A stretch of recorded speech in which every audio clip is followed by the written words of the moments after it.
Hello, traders. FX Pip Collector here. Today is Monday, April 21st, and this is my analysis for the US dollar Canadian. If you haven't done so yet, definitely do check out my free Discord channel, link down here in the corner at the end of the video, and take a look at my website, fxpipcollector.com.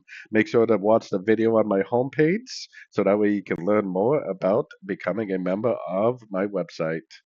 So, anyways, the US dollar CAD just keeps on drifting down, which is why I've just been so adamant about doing nothing but looking for shorts, especially at the end of 1, 2, 3 way pullbacks, 1, 2, 3 way pullbacks, 1, 2, 3 way pullbacks. The reason why I'm so bearish because of the higher time frames. I still think we're in a 1, 2, 3, which I still don't even think the wave 3 is over. And this is actually a 1, 2, 3, 4, 5 of wave 1 of a huge downtrend that potentially could last years. So I am definitely extremely bearish. Our last structure level is way up here, so the only thing that would even remotely turn me into a buyer is seeing a break of this structure.